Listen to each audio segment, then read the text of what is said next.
오늘 함께 나눌 하나님의 말씀은 갈라디아서 5장 22절부터 25절까지 말씀입니다. 갈라디아서 5장 22절부터 25절까지 말씀. 한 목소리로 읽기를 원합니다. 시작. 오직 성령의 열매는 사랑과 희락과 화평과 오래 참음과 자비와 양선과 충성과 온유와 절제니 이 같은 것을 금지할 법이 없느니라. 그리스도 예수의 사람들은 육체와 함께 그 정욕과 탐심을 십자가에 못 박았느니라. 만일 우리가 성령으로 살면 또한 성령으로 행할지니. 아멘. 오늘은 갈라디아서 5장 22절부터 25절까지를 본문으로 성령님을 통해 하나님의 성품으로 변화되는 글로리교회, 성령님을 통해 하나님의 성품으로 변화되는 글로리교회라는 제목으로 말씀을 좀 나누겠습니다. 우리가 살아가는 세상은 눈에 보이는 세계와 눈에 보이지 않는 세계를 구분지어서 설명할 수 있습니다. 여러분 앞에 무엇이 보이시나요? 여기 물컵이 보이기도 하고 또 여기 패드가 보이기도 하고 강대상, TV 등이 보입니다. 눈에 보이는 세계는 말 그대로 눈으로 확인할 수 있는 세계인 거죠. 돈도 눈으로 확인할 수 있고요. 지식도 얼마나 있는지 눈으로 확인할 수 있습니다. 반면에 눈에 보이지 않는 세계도 있죠. 그런데 사람들은 눈에 보이는 세계가 눈에 보이지 않는 세계에 영향을 받는다라고 생각을 합니다. 사람들은 인생에서 조금 힘들고 어려운 일이 생기면 눈에 보이지 않는 세계 때문이 아닐까라고 생각을 하죠. 그래서 중요한 시험을 앞두고 부적을 쓰기도 하고, 결혼을 하기 전에 사람들은 뭘 본다고 하죠? 궁합을 본다고 하죠. 또 인생의 중요한 결정을 위해서 점을 치기도 하고, 사주팔자를 보고, 또 재미로 본다고 하지만 오늘의 운세나 별자리 운세, 또 타로 같은 것들을 보기도 합니다. 재미삼아 본다고 하지만 그 마음에는 분명 믿고 있는 거죠. 눈에 보이지 않는 세계가 눈에 보이는 세계에 영향을 준다. 사람들은 눈에 보이지 않는 세계가 분명 존재하고 눈에 보이지 않는 세계가 눈에 보이는 세계에 영향을 준다고 믿습니다. 그래서 교회를 다니는 사람은 사주팔자를 보거나 사업운, 건강운, 재물운을 점치는 것이 아니지만 기도하면서 눈에 보이지 않는 하나님의 영이 나를 지배하길 기대하죠. 눈에 보이지 않지만 하나님은 살아계시고 하나님이 나를 다스린다고 신앙인은 믿습니다. 로마서 8장 9절을 한번 볼까요? 로마서 8장 9절 함께 읽겠습니다. 시작. 만일 너희 속에 하나님의 영이 거하시면 너희가 육체에 있지 아니하고 영에 있나니 누구든지 그리스도의 영이 없으면 그리스도의 사람이 아니라. 누구든지 그리스도의 영이 없으면 그리스도의 사람이 아니라. 이 말은 우리 눈에 보이지 않지만 그리스도의 영이 우리를 지배하지 않으면 그리스도인이 아니다, 그리스도인의 사람이 아니다 라고 말하고 있는 의미입니다. 그래서 그리스도인은 눈에 보이지 않는 그리스도의 영이 우리의 삶에, 우리의 인생에 영향을 준다고 믿죠. 여기서 그리스도의 영이란 성령님을 뜻합니다. 여러분, 저는 오늘 우리의 눈에 보이지 않지만 우리의 인생에 깊은 영향을 주는 성령님에 대해 말씀을 나누려고 합니다. 그래서 오늘 여러분과 함께 성령님이 하시는 사역 3가지를 좀 살펴보려고 하는데요. 첫 번째는 가르치시는 성령님이고, 두 번째는 은사를 주시는 성령님이고, 세 번째는 성품의 열매를 맺게 하시는 성령님에 대해 나누겠습니다. 첫 번째, 가르치시는 성령님입니다. 여러분, 요한복음 14장부터 16장까지 예수님은 성령님을 보혜사라고 소개하면서 우리와 영원토록 함께 있는 분이라고 말씀합니다. 우리 눈에 보이지 않지만 보혜사 성령님이 너희를 가르치고 너희와 함께하고 예수님을 가르치시고 하늘의 신비한 일들을 생각나게 할 것이라고 말씀하고 있죠. 화면을 따라서 말씀들을 좀 봐보세요. 제가 읽어드릴게요. 요한복음 4장 26절, 보혜사 곧 아버지께서 내 이름으로 보내실 성령, 그가 너희에게 모든 것을 가르치고 내가 너희에게 말한 모든 것을 생각나게 하리라. 요한복음 15장 26절, 내가 아버지께로부터 너희에게 보낼 보혜사, 곧 아버지께로부터 나오시는 진리의 성령이 오실 때에 그가 나를 증언하실 것이요. 또 요한복음 16장 7절과 8절, 그러나 내가 너희에게 실상을 말하노니 내가 떠나가는 것이 너에게 유익이라. 내가 떠나가지 아니하면 보혜사가 너희에게로 오시지 아니할 것이요, 가면 내가 그를 너희에게로 보내리니 그가 와서, 보혜사가 와서 뭐 한다고요? 죄에 대하여, 의에 대하여, 심판에 대하여 세상을 책망하시리라. 요한복음 14장과 15장 그리고 16장에서 예수님은 성령님을 보혜사라고 말씀하시면서 이 보혜사가 오시면 예수님을 증언하시고, 또 예수님이 말씀하신 것들을 생각나게 하시고, 또 죄에 대하여, 의에 대하여, 심판에 대하여 깨닫게 하신다라고 말씀하십니다. 사실 이 보혜사라는 말은 우리가 일상생활에서 잘 사용하지 않는 단어입니다. 보혜사가 어디에 쓰일까 한번 생각해 보니까 어느 목사님이 지방에 갔다가 보혜사라는 절을 봤다고 그래. 보혜사. 절 이름이 참 신기하죠, 보혜사. 이런 보혜사 말고 일상에서 우리가 보혜사를 잘 쓰는가? 교회가 아닌 곳에서는 잘 쓰지 않는 것 같아요. 성경이 말하는 보혜사는 무슨 뜻일까? 화면을 보세요. 한문으로 보혜사는 이렇게 씁니다. 지킬 보, 은혜, 스승사. 그러니까 우리를 지키고 은혜를 주시는 스승이 바로 보혜사라는 뜻이죠. 그래서 보혜사 성령님은 그리스도인, 신앙인을 보호하시고 우리에게 은혜를 주시는 스승이라는 의미입니다. 영어 성경으로 보혜사를 이렇게 번역하고 있는데요. 더 카운셀러, 또 더 컴포터, 위로자, 상담자, 위로자, 또 더 헬퍼, 우리를 도와주시는 분, 더 카운셀러, 더 컴포터, 더 헬퍼라고 쓰고 있죠. 쉽게 정리하면 성령님은 우리를 도와주시고 우리를 상담하시고 우리의 인생에 깊이 그렇게 관여하셔서 우리의 인생에 영향을 주는 분, 눈에 보이지 않지만 우리의 인생에 깊은 영향을 주는 분으로 예수님은 성령님, 보혜사 성령님을 소개하고 있습니다. 성령님은 우리에게 예수님을 고백하게 하시고 우리의 신앙생활을 윤택하게 하시는 분입니다. 신앙인이라면 누구나 이런 보혜사 성령님이 필요하죠. 성령님이 가르쳐 주시지 않으면 성경을 이해할 수도 없고 예수님을 알 수도 없습니다. 그리고 성령님이 아니면 우리가 복음을 고백할 수도 없어요. 그래서 우리는 날마다 우리 눈에 보이지 않지만 그 성령님을 인정해야 합니다. 그리고 성령님의 가르침을 받아야 돼요. 미국에 있는 한 목사님은 굿모닝 홀리 스피릿이라는 책을 통해서 이렇게 말해요. 우리 눈에 보이지 않지만 성령님은 계시다. 그러면서 그분과 동행하기 위해서 손을 이렇게 잡고 다닌대요. 그리고 차에 타면 성령님은 우리 눈에 보이지 않지만 옆에 조수석을 이렇게 매준다고 합니다. 내 옆에 성령님이 타 있다고 생각하면서. 물론 우리가 그렇게까지 할 필요는 없겠죠.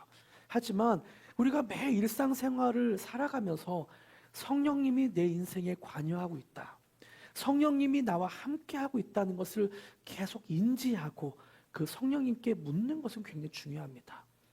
성령님, 예수님이라면 오늘 이런 순간에 어떻게 할까요? 성령님, 나에게 가르쳐 주세요. 성령님, 내가 큐티를 합니다. 큐티에 성령의 조명하심, 성령님을 통하여서 깨닫게 하심이 있기로 합니다. 성령님, 다른 사람과의 관계에서 좀 어려운 일들이 있습니다. 성령님, 이럴 때 예수님이라면 어떡합니까? 또 제가 하나님의 말씀으로 이렇게 살아가는 것을 어떻게 해야 됩니까? 성령님, 가르쳐 주세요. 우리가 살아가는 세상은 눈에 보이는 세계만 있는 것이 아닙니다.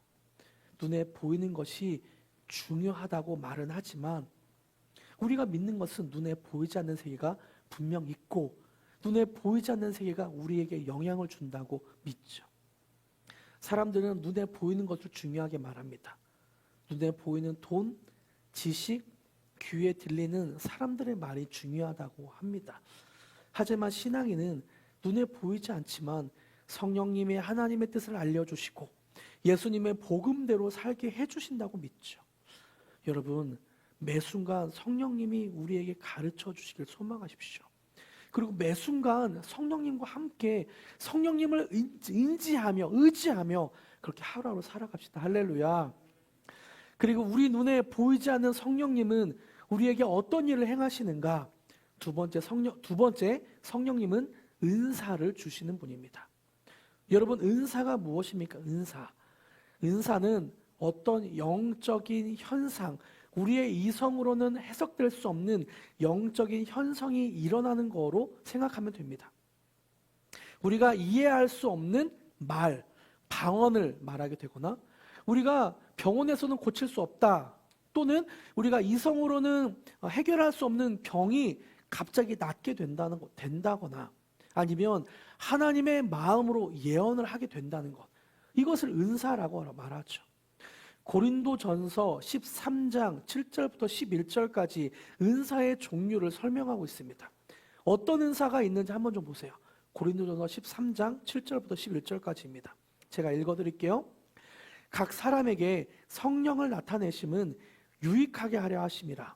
어떤 사람에게는 성령으로 말미암아 지혜의 말씀을, 어떤 사람에게는 같은 성령을 따라 지식의 말씀을, 다른 사람에게는 같은 성령으로 믿음을, 어떤 사람에게는 한 성령으로 병 고치는 은사를, 어떤 사람에게는 능력 행함을, 어떤 사람에게는 예언함을, 어떤 사람에게는 영들 분별함을, 다른 사람에게는 각종 방언 말함을, 어떤 사람에게는 방언들 통역함을 주시나니 이 모든 일은 같은 한 성령이 행하사 그의 뜻대로 각 사람에게 나눠주시는 것이니라. 성령님은 다양한 은사를 주십니다. 이런 영적인 은사는 사실 우리가 논리적으로 이해하기 어려운 부분이 많아요. 우리가 이성으로 판단하거나 우리가 이성으로 이렇게 이해하기 어려운 부분이 많습니다. 우리 마음대로 이루어지는 것도 아니고요, 우리가 많은 노력을 했다고 해서 주어지는 부분도 아닙니다. 성령님의 은사가 나타나는 것, 성령님의 은사가 일어나는 것은 우리의 뜻이나 은사를 받고 싶다고 우리가 되는 것이 아닙니다. 7절과 11절에서 분명하게 말씀하고 있는데요, 같이 한번 읽어볼까요? 고린도전서 13장 7절과 11절 시작. 각 사람에게 성령을 나타내심은 유익하게 하려 하심이라. 이 모든 일은 11절 시작. 이 모든 일은 같은 한 성령이 행하사 그의 뜻대로 각 사람에게 나눠주시는 것이니라. 성령의 은사를 누구의 뜻대로 나눠주신다고요? 그의 뜻대로. 그의 뜻대로 나눠주신다는 거죠. 그래서 은사는 우리의 신앙의 유익을 위해서 성령님이 그의 뜻대로, 성령님의 뜻대로 나눠주시는 겁니다. 우리의 뜻이 아니라, 내가 어떤 것을 많이 했다고 주어지는 것이 아니라, 내가 어떻게 행동을 많이 한다고, 착한 행동을 많이 한다고 주어지는 것이 아니라, 열정적으로 무언가를 한다고 주어지는 것이 아니라 그의 뜻대로. 때로 성령님이 정말 사모하는 사람에게 은사를 주시기도 하시죠. 정말 사모해서 성령님, 나는 이런 은사가 있기를 간절히 사모합니다 라고 기도를 하거나, 때로 그렇게 하나님 앞에 열정적으로 매달릴 때 그의 뜻 안에서 주시기도 하시죠. 하지만 우리가 땡깡을 피운다고 다 주시는 것은 아닙니다. 그의 뜻대로 나눠주시는 거예요. 그의 뜻대로 나눠주시는 건데, 여기서 우리는 집중해서 봐야 될 것이 있습니다. 은사는 여러 사람에게 개인적으로 나눠주시는 성령님의 선물이라는 거예요. 개인적으로 나눠주시는 성령님의 선물. 성령님께서 각 사람에게 다양한 은사를 주시는 이유는 은사를 받는 사람의 유익을 위해서 주십니다. 우리의 유익을 위해서. 그리고 은사를 받은 사람뿐만 아니라 교회의 유익을 위해서도 은사를 주시는 거죠. 베드로전서 4장 10절 한번 보세요. 같이 읽을까요? 시작. 각각 은사를 받은 대로 하나님의 여러 가지 은혜를 맡은 선한 청지기 같이 서로 봉사하라. 각각 은사, 다양한 은사를 받은 그대로 하나님의 여러 가지 은혜를 맡은 선한 청지기같이 서로 봉사하라. 그래서 은사는 내 것이 아니라 그의 뜻 안에 주신 것. 그래서 우리는 그 은사를 선한 청지기같이 해야 합니다. 성령님이 주시는 은사대로 선한 청지기로 서로 봉사해야 되는 거죠. 저는 그래서 우리 교회에서 여러 가지 은사들이 많이 나타나길 기도합니다. 특별히 P2 워십에서 함께 뜨겁게 찬양하고 기도드리며 우리 성도님들이 여러 영적인 경험들을 많이 했으면 좋겠어요. 성령님이 주시는 기프트, 성령의 은사가, 선물이 많아졌으면 좋겠습니다. 어떤 사람은 예배드리다가 방언을 말하기도 하고 또 병 고치는 은사가 있기도 하고 능력을 행하는 은사도 일어나기를 저는 기도합니다. 성령으로 지혜의 말씀의 은사로 성경이 이해가 되기 시작하고 큐티하면서 와, 성경이 이런 뜻이구나.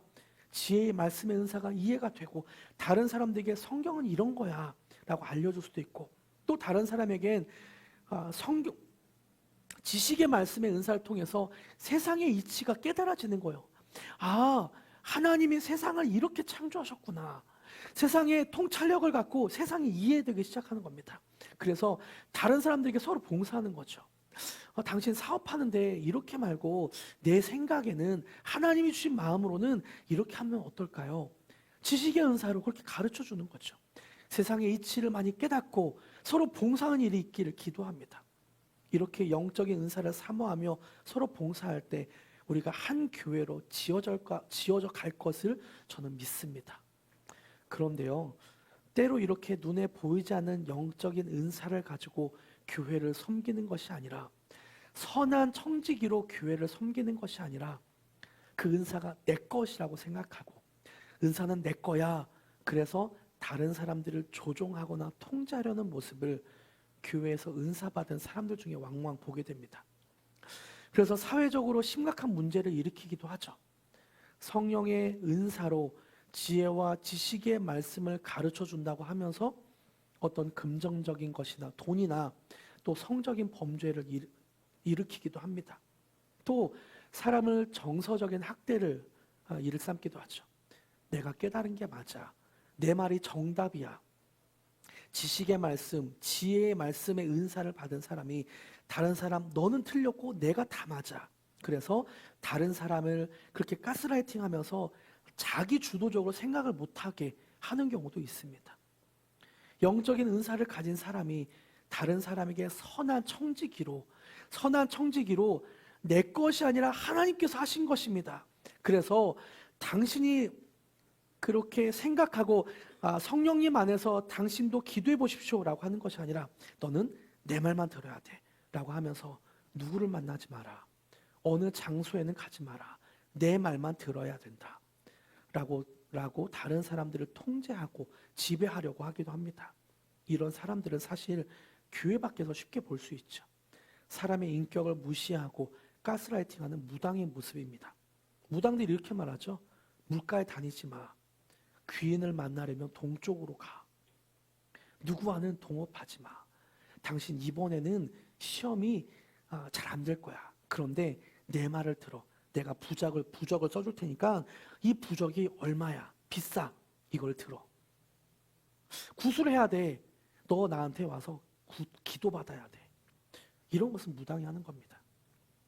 그저 영험한 것, 눈에 보이지 않는 세계를 얼마나 많이 알고 다른 사람에게 눈에 보이지 않는 세계를 얼마나 많이 영향을 줄 수 있는가가 그 사람들에게 평가 기준입니다. 이런 모습이 교회 안에도 있는 것을 보게 되죠. 영적인 세계를 얼마나 많이 아는가, 또 다른 사람들에게 영적인 세계를 많이 알려줄 수 있고 다른 사람에게 영적인 세계로 얼마나 많이 인도하는가, 이것에 따라서 사람들은 영성이 있다라고 말합니다. 얼마나 영험한가가 평가 기준인 것이죠.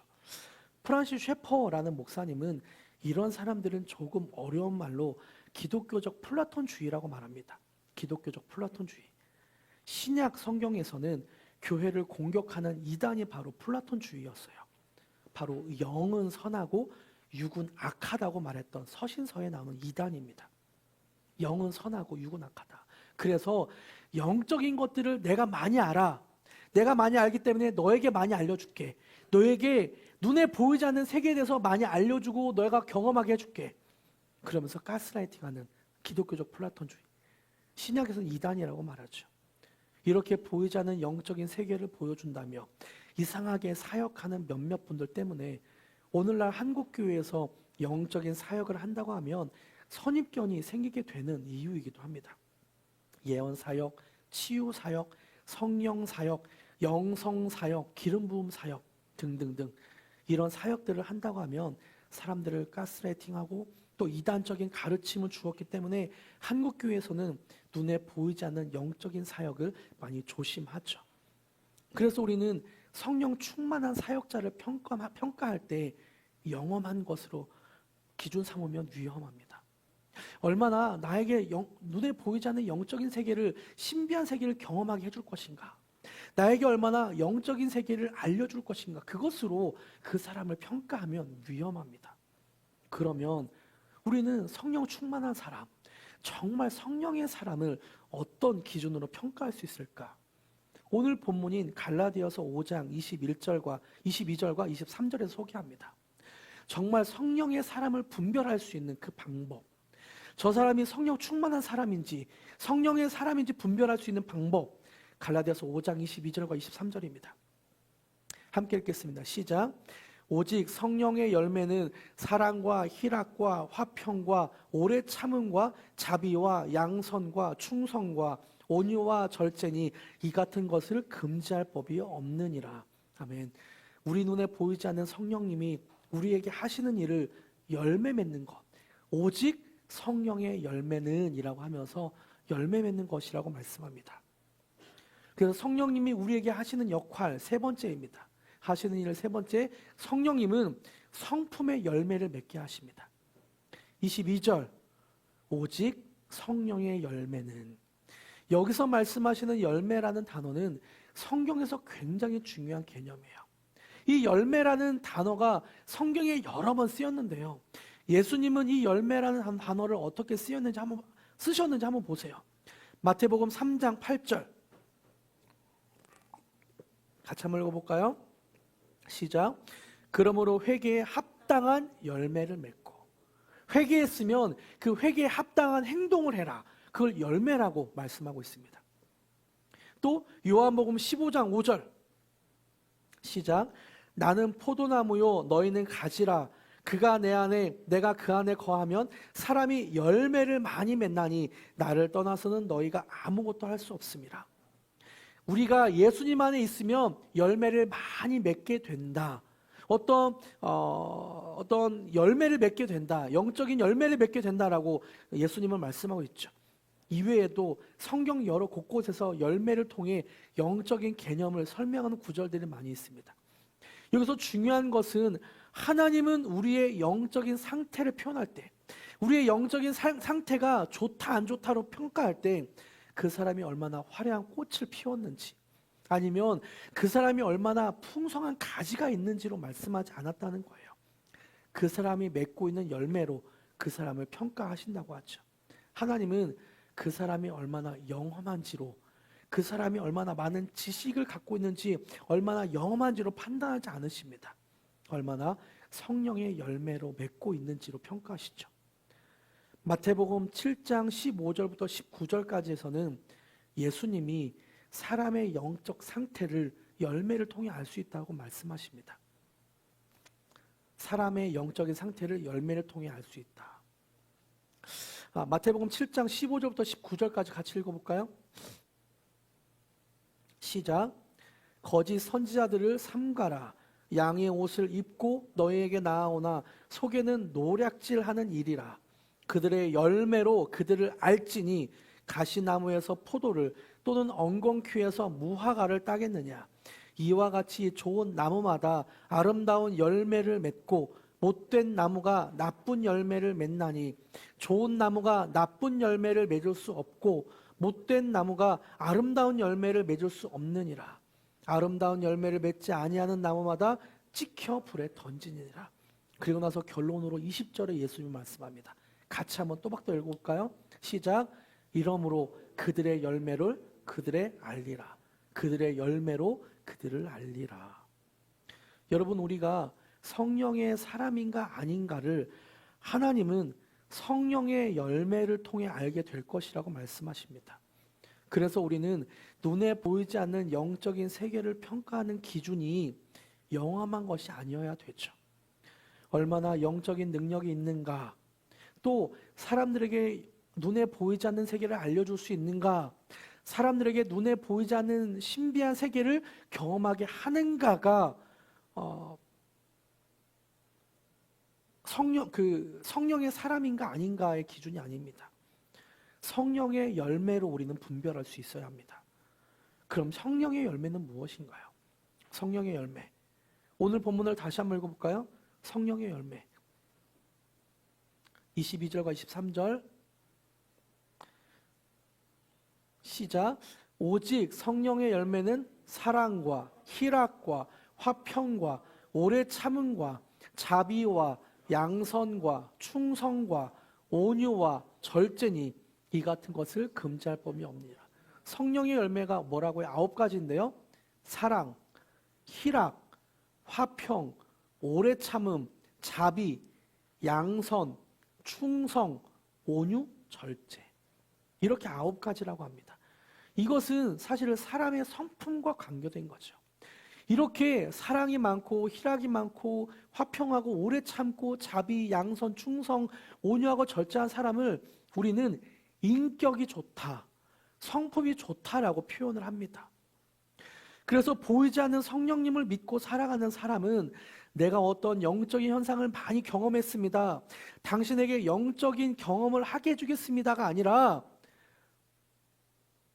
성령의 열매인 사랑이 있고 하나님을 즐거워하며 기뻐하는 희락이 넘치며 불안과 근심, 무관심과 무심함이 아닌 화평한 사람이고 예수님께서 십자가를 지기까지 오래 참으신 것을 닮아가고 나를 높이지 않고 남을 섬기는 자비의 마음이 있으며 겉으로만 그런 척하는 위선이 아니라 진실함, 양선이 있고 좋은 시절에만 친구로 지내는 기회주의자가 아니라 사람들에게 우직한 충성이 있고 열등감이나 우월감이 아닌 온유하고 겸손하며 무절제한 삶이 아닌 더 좋은 하나님의 나라를 위해서, 더 좋은 하나님을 위해 절제할 수 있는 사람입니다.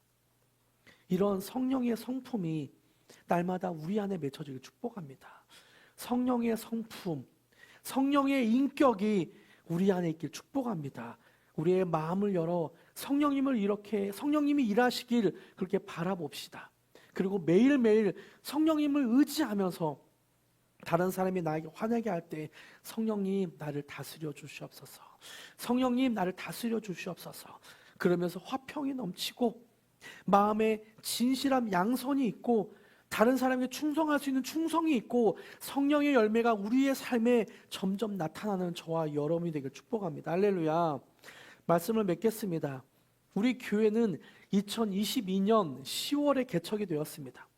개척을 시작하려고 할 때 약 1년여간 하나님 정말 제가 개척하는 것이 맞습니까? 하나님 정말 저를 통해서 개척하려고 하시는 것이 맞습니까? 한 1년여간 기도를 많이 했습니다.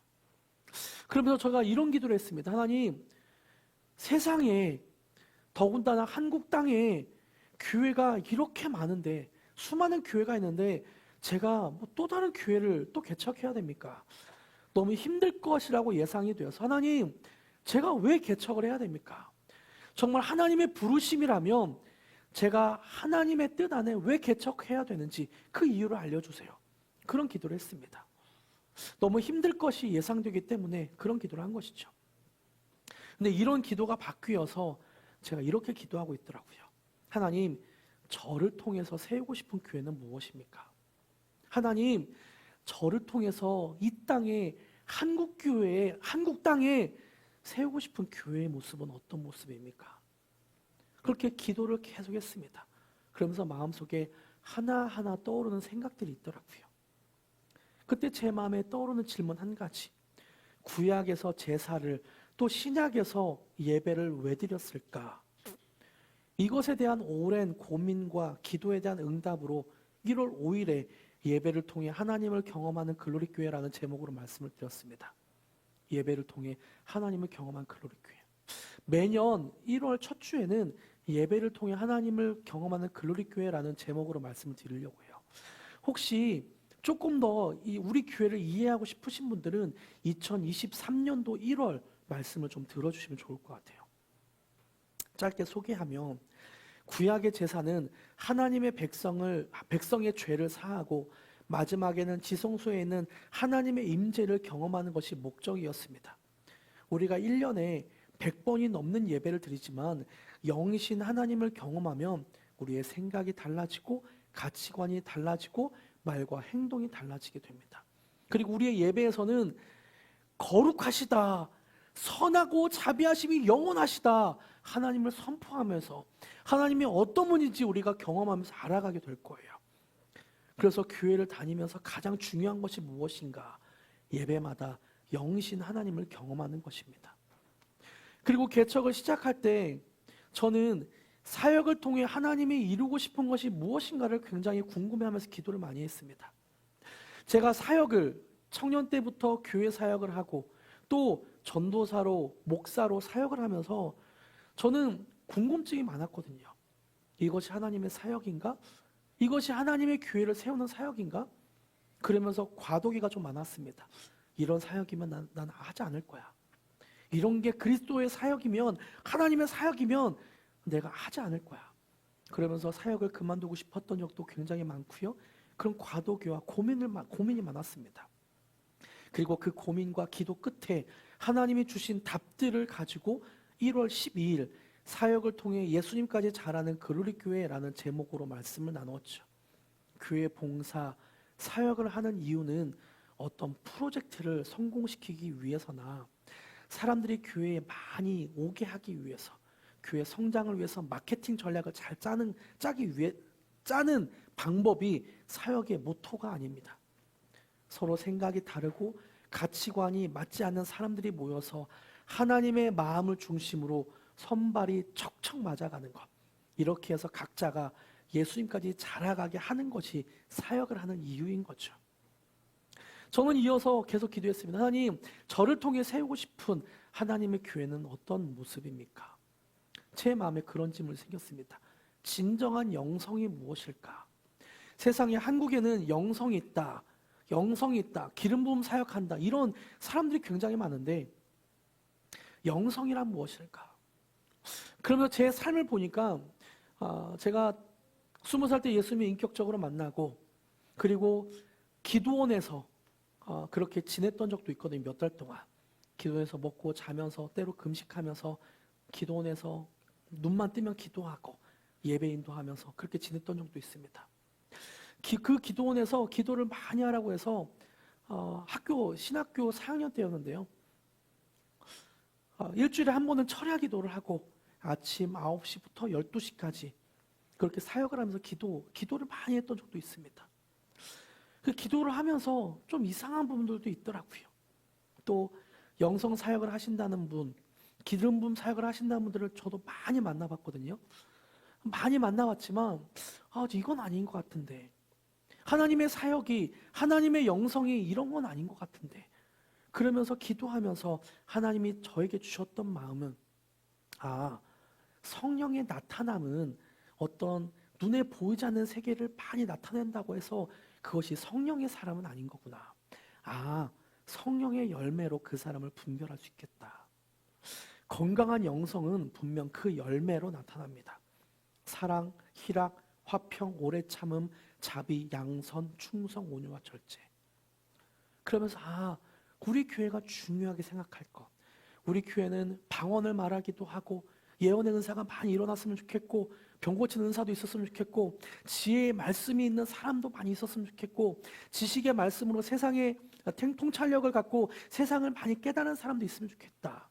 하지만 선한 청지기 정신으로, 그것을 내 것이 아니라 선한 청지기 정신으로 은사를 사용하고 교회에 유익을 주기 위해서 은사가 사용되지만, 무엇보다 그 사람들이 성령의 열매를 맺었으면 좋겠다. 그런 마음으로 우리 글로리 교회의 목적을 이렇게 썼습니다. 같이 한번 읽어볼까요? 세 가지 우리 교회의 목적. 시작. 글로리 교회는 예배를 통해 하나님을 경험하고 사역을 통해 예수님까지 자라가며 성령님을 통해 하나님의 성품으로 변화되는 공동체입니다. 저는 글로리 교회에서 함께 예배드리고 영적인 양육을 받으시는 분들이 이렇게 예배를 통해 하나님의 영광을 경험하길 정말 간절히 바랍니다. 그리고 사역을 하면서 때로 힘든 일도 있고 어려운 일도 있지만 우리가 마음을 그리스도까지 자라가길 그렇게 바라고, 마음이 맞지 않는 사람이 있다 할지라도 그 사람과 마음을 맞추기 위해 노력을 하는 게 아니라 우리 모두가 하나님을 바라보며 하나님의 마음을 바라보며 하나님의 마음을 바라볼 때 손발이 척척 맞아가는 그런 일이 있길 기대합니다. 또 성령님의 은사가 많이 나타나길 기대합니다. 그리고 각자에게 주신 성령님이 계셔서 부에서 성령님이 여러분에게 가르쳐 주시길 바랍니다. 하지만 무엇보다 우리의 성품이 하나님의 성품으로 변화되는 저와 여러분이 되길 간절히 바랍니다. 할렐루야. 2025년 하나님을 더 경험하고 예수님까지 자라가며 성령님의 9가지 열매가 맺혀지는 저와 여러분이 되길 축복합니다. 함께 따스한 성령님 찬양하시면서 그렇게 성령님 우리 안에 역사하시옵소서, 성령님 우리 안에 일하시옵소서 기대하는 마음으로 고백합시다. 따스한 성령님, 따스한 성령님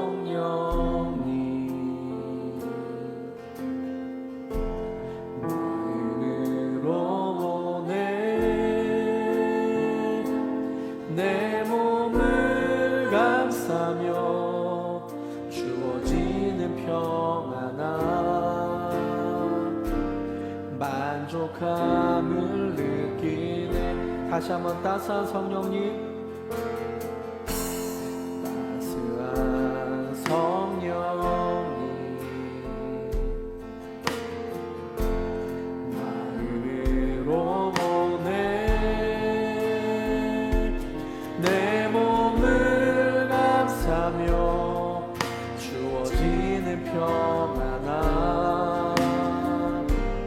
만족함을 느끼네. 부르신 곳에서 나는 예배하네. 어떤 상황에도 나는 예배하네. 부르신 곳에서 나는 예배하네. 어떤 상황에도 나는 부르신 곳에서 나는 예배하네. 어떤 상황에도 나는 예배하네. 부르신 곳에서 나는 예배하네. 어떤 상황에도 나는 사랑과 진리의 한 줄기 빛보내. 사랑과 진리의 한 줄기 빛보내. 내 몸을 감싸며 주어지는 평안함 그 사랑을 다시 한번 사랑과 진리에 고백합니다. 사랑과 진리의 한 줄기 빛보내. 내 몸을 감싸며 주어지는 평안함 그 사랑을 부르신 곳에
걸어갈 때 길이 되고 내가 걸어갈 때 길이 되고 살아갈 때 삶이 되는 그곳에서 이제 다시 한번 내가 걸어갈 때 길이 되고 내가 걸어갈 때 길이 되고 살아갈 때 삶이 되는 그곳에서 예배야 내가 걸어갈 때 내가 걸어갈 때 길이 되고 살아갈 때 삶이 되는 그곳에서 예배하네 진 곳에서 나는 예배하네 어떤 상황에도 나는 예배하네 부르신 곳에서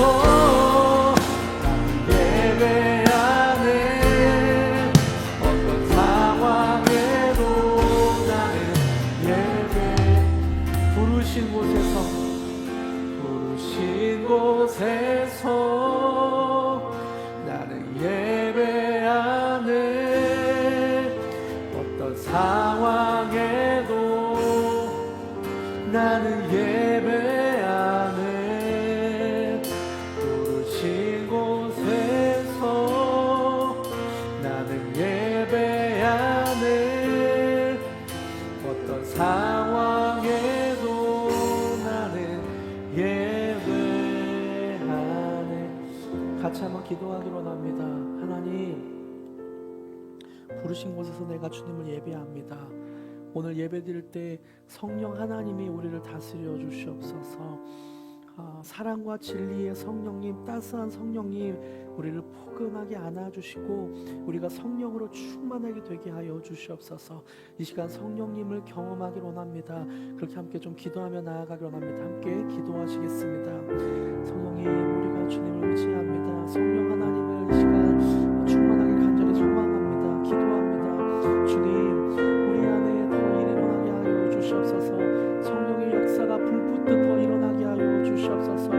우리의 어떤 냉랭해진 가슴이 있다면 그것에 성령의 불을 허락하여 주시옵소서. 아직 예수님이 모르는 사람이 있다면 성령님 찾아가셔서 예수님을 가르쳐 주시옵소서. 죄에 대해서 깨닫게 하시고 우리를 구원하신 그 예수님을 성령님이 가르쳐 주시옵소서. 그리고 은사들도 일어나길 간절히 간구합니다. 우리 안에 성령의 은사가 성령의 선물 기프트가 우리 안에 있게 하여 주시옵소서. 뿐만 아니라 성령의 열매가 우리의 삶 속에 일어나게 하여 주시옵소서. 매일매일의 삶에 성령 하나님을 의지하며 성령 하나님과 동행하며 살아가기로 합니다. 우리의 삶의 성품으로 드러날 수 있도록 9가지 열매가 맺혀지게 하여 주시옵소서. 성령님 우리와 함께 하여 주시옵소서. 우리를 지키시고 도우시옵소서.